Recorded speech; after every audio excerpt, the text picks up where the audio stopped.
Hello everyone, welcome back to my channel. आज हम इस वीडियो में डबल काउंटिंग के बारे में पढ़ेंगे। ये सीबीएसई क्लास 12th इकोनॉमिक्स का टॉपिक है, जो कि बहुत इम्पॉर्टेंट टॉपिक है। तो आइए शुरू करते हैं। मैं बिल्कुल बुक से पढ़ाऊँगी, जैसे बुक में है वही सेम पढ़ाऊँगी। बहुत मेन टॉपिक है, बहुत इम्पॉर्टेंट टॉपिक है। मैं जितना पढ़ाऊँगी, अगर आप उतना लिखाओगे तो आपको फुल नंबर मिल जाएंगे। तो let's begin. Double counting refers to counting of an output more than once while passing through various stages of production. क्या कहते हैं डबल काउंटिंग? क्या होता है डबल काउंटिंग? होता है जब हम एक चीज को, एक आउटपुट को एक बार से ज्यादा काउंट कर लेते हैं वेरियस स्टेजेस ऑफ प्रोडक्शन में। जब हम किसी एक आउटपुट को एक से ज्यादा बार काउंट कर लेते हैं वेरियस स्टेजेस ऑफ प्रोडक्शन में, उसको डबल काउंटिंग कहते हैं। डबल काउंटिंग कब अराइज होती है? When does the problem of double counting arises? जब इंटरमीडिएट गुड की वैल्यू भी हम लोग फाइनल गुड की वैल्यू में इंक्लूड कर लेते हैं। कब अराइज होती है डबल काउंटिंग की प्रॉब्लम? जब हम इंटरमीडिएट गुड की भी वैल्यू काउंट कर लेते हैं फाइनल गुड की वैल्यू के साथ। चलो एक एग्जांपल लेते हैं हम, फार्मर, मिलर और बेकर की। Suppose farmer produces 50 kg of wheat and sells it for rupees 500 to miller.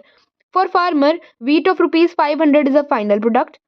चलो अब आपको समझाती हूँ। कहते फार्मर ने ना 50 किलो की वीट प्रोड्यूस करी और उसको रुपीज 500 में बेच दी।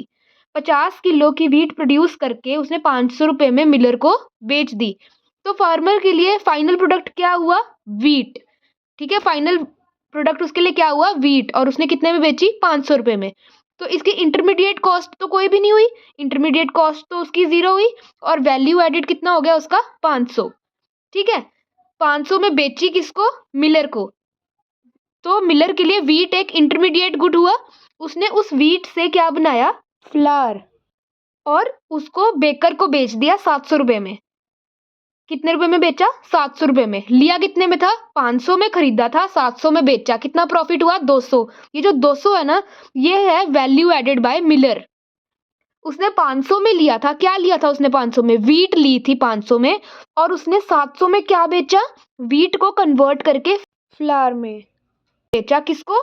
बेकर को। तो मिलर के लिए वैल्यू एडेड कितना हुआ? 700 माइनस 500, 200। ठीक है, अब बेकर की बात करते हैं।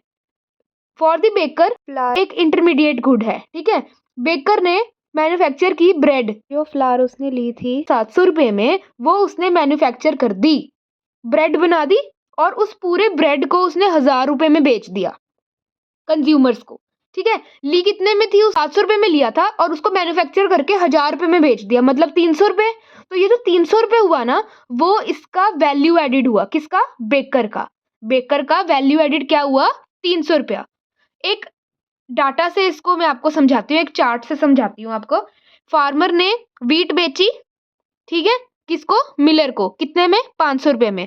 तो फार्मर की कोई इंटरमीडिएट कॉस्ट नहीं हुई, तो 500 रुपया उसका क्या हुआ? Value added. किसका? फार्मर का। मिलर ने वो 500 रुपए में खरीद ली और फ्लावर बेचा कितने रुपए में? 700 रुपए में। ठीक है, उसने बेच दिया 700 रुपए में। तो इसका वैल्यू एडिड कितनी हुई? 500 में खरीदा था, 700 में बेच दिया, 200 रुपए हुई। ठीक है, तो 200 रुपए इसकी वैल्यू एडिड हो गई। उसके बाद उसने बेकर को बेची थी 700 रुपए में। ठीक है ना, बेकर ने खरीदी कितने में? 700 रुपए में, और उसने उसको मैन्युफैक्चर कर दिया ब्रेड में, 1000 रुपए में सारे कंज्यूमर्स को बेची। तो ली उसने 700 में थी, उसको मैन्युफैक्चर करके उसने 1000 में बेचा। कितना हुआ? 1000 माइनस 700, 300 रुपए उसका वैल्यू एडिड हो गया। यहां तक समझ आया? उसकी बात करते हैं। कहते हैं वीट एक फाइनल प्रोडक्ट हुआ फार्मर के लिए। हमें पता है वीट एक फाइनल प्रोडक्ट हो गया फार्मर के लिए। मिलर के लिए क्या था फाइनल? फ्लावर। ठीक है, और बेकर के लिए फाइनल प्रोडक्ट क्या था? ब्रेड। ठीक है, पर अगर हम सबकी कॉस्ट इकट्ठी लगाएं, 500 प्लस 700 प्लस 1000, ये तो बन गया 2200। इतना पता है ना, अगर हम 500 प्लस 700 प्लस 1000 करेंगे, ये बन जाएगा 2200। तो अगर हम इसमें ध्यान से देखेंगे, 700 में वो 500 भी एडिड है ना? तो 2 बार काउंट हो गया ना, डबल काउंट हो गया। जो वैल्यू ऑफ वीट है वो इंक्लूड हो रही है ना वैल्यू ऑफ फ्लोर में, तो डबल काउंट हो गया। ठीक है, दूसरी बात, उस 1000 में वो 700 भी हैं जो मिलर ने लिए थे। जितने में मिलर ने ली थी वो 700 भी है उस 1000 में, तो जो वैल्यू ऑफ फ्लोर है वो भी इंक्लूडेड है वैल्यू ऑफ ब्रेड में। यहाँ तो डबल काउंटिंग होगी, count it is counted more than once. इसी के कारण डबल काउंटिंग की प्रॉब्लम अराइज होती है जब हम एक चीज को 2 बार या एक से ज्यादा बार काउंट कर लेते हैं। उसके बाद आता है how to avoid double counting. Double counting को अवॉइड करने के लिए ना 2 ऑल्टरनेटिव वेज दिए गए हैं। 2 मेथड होते हैं, एक होता है फाइनल आउटपुट मेथड और एक होता है value added method. Final output method में क्या होता है, value of only final good should be added. जो लास्ट हमारे पास गुड की वैल्यू आई थी ना वो ही ऐड होनी चाहिए है नेशनल इनकम को डिटरमाइन करने के लिए। जैसे in the given example value of bread of ₹1000 sold to the final consumer should be taken. जो फाइनल कंज्यूमर को बेची गई है ना, जितनी चीज जितने रुपए में उस फाइनल कंज्यूमर को बेची गई है, कितने में बेची गई थी, 1000 में, वो हमने एज ए नेशनल इनकम के लिए लेनी है। ये होगा फाइनल आउटपुट कि हमने फाइनल पैसा फाइनल प्राइस ले लिया। पर वैल्यू एडिड मेथड में हमने क्या किया, इसमें हमने सिर्फ वैल्यू एडिड लिया सब में। सबसे पहला फार्मर का वैल्यू एडिड कितना बताया था, 500। मिलर का कितना बताया, 200। बेकर का कितना बताया, 300। 500 प्लस 200 700 प्लस 300 1000। बात वही हुई, मेथड दो अलग हो गए। 1000 आ गया, ये हम लोग नेशनल इनकम में इंक्लूड करेंगे। फाइनल आउटपुट मेथड में क्या था, सिर्फ फाइनल आउटपुट जो हमारा आया है, प्राइस जो हमने बेचा कंज्यूमर को, वो लेंगे।